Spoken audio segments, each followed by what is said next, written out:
Welcome back to another one of my videos. This is my midweek special and it's all about gearbox and gearbox friction and how much power you're losing through that friction. Let's go ahead and have a look.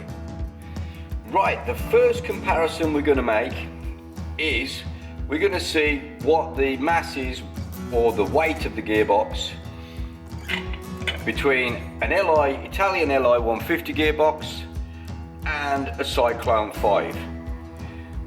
So if my theory is correct, the CYCLONE is going to be heavier. So first of all, we'll put this on and zero it. Okay, there we go, and we will weigh our Li box and hopefully my scales handle it. Wow, so that's 1,896. So let's write that down somewhere. 1,896, 1,896, and then we compare it with our 5-speed gearbox and see what the difference is. 2,248.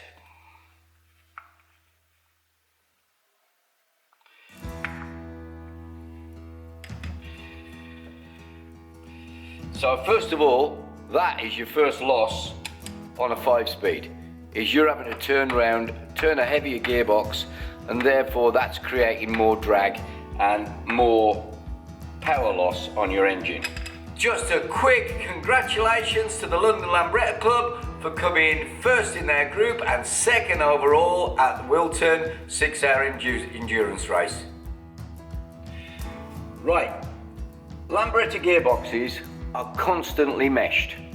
So no matter whether the gear's selected or not, right, you will find the gear is still turning. Come on baby, in you get. It's a little bit awkward, these 5 speeds to get together. Hang on, get that out, put that first. There we go. So, that gear is always turning, so you're always rotating the weight of that gear and the mass of that gear, and you've got the friction between the teeth of this one and the teeth of the other one. With one gear in, it turns very easily. So an automatic scooter basically runs with just one gear practically, or 2 gears maximum. It doesn't change gear. So it's got hardly any resistance for it to turn that gearbox. But unlike motorbikes, where motorbikes have got synchro-meshed gearbox, where the fork moves the gears around to select which gear you're going to drive. So they're not all driving at the same time, but Lambretta does.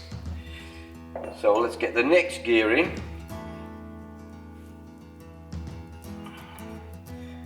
Next gear up. Now we're running 2 gears, and you can already feel, just by turning, I can feel there's a difference. So then when we go up again and we put the next gear in, we've now got 3rd, 4th and 5th engaged. It can be a little bit tricky to get in. It's got to be somewhere it fits nicely there. Oh, even more resistance.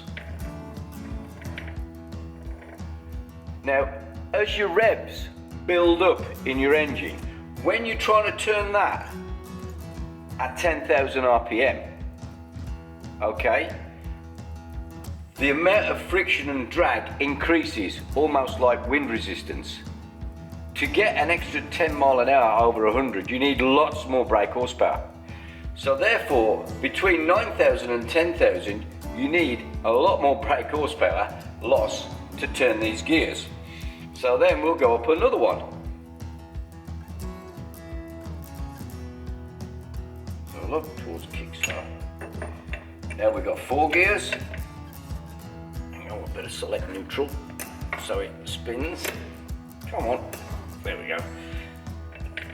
Now that would be a normal 4-speed gearbox, and we've now increased drag again. Up to the last one, we put our first gear in there, and now there is an enormous difference. Enormous difference. So, I'm thinking we're going less gears. It might not be very good for road use, but for setting good top speeds, I'm going for a 3-speed gearbox. That's coming out.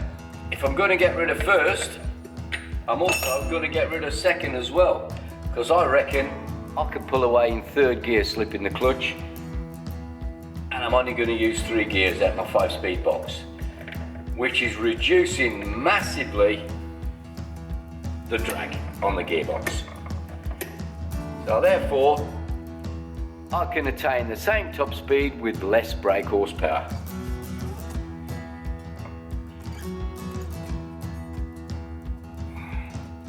So all I need to do is make a spacer to go in there with a concave piece in the middle for so I can get at least a neutral. So I'll probably use my 2nd gear position as my neutral.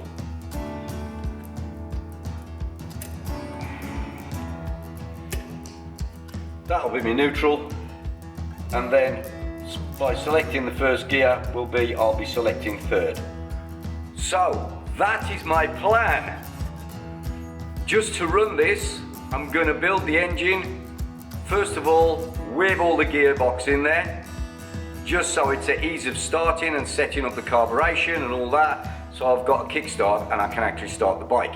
But then when everything's set up and I've done a few miles and run this engine in, I will be taking the gearbox back apart and I'll be putting a spacer in. And we're going to run a 3-speed gearbox for our 100-mile-an-hour run. I'm sure there's plenty of race boys out there with experience. Maybe Keith Terry would like to comment on this. What do you think, Keith? Are you losing power with your 5-speed? I know I've spoken to Keith before about this, and he's adamant that there's advantage of a 5-speed gearbox because of the close ratio between 3rd and 4th and 5th and that extra gear. But why do you need 1st and 2nd? Because once you're away and you've got away, there's no advantage at all of having them gears. They're just a hindrance. So come on, Keith, put your comment below. And anybody else that wants to comment, get involved. I need feedback on my channel, and that's what I enjoy. I like a good bit of banter. I've already had comments from Eric Cope in a previous video, who's going massively well with speed and top speed runs. Him and Keith Terry are like head to head at the moment. So he's already made a comment of what gearbox and sprockets he's using. That's in an earlier video if you want to look back at that. But this is getting really interesting, so I'll keep you posted on how we're going. So thanks everybody for watching. Like, subscribe and share my videos. See you all later.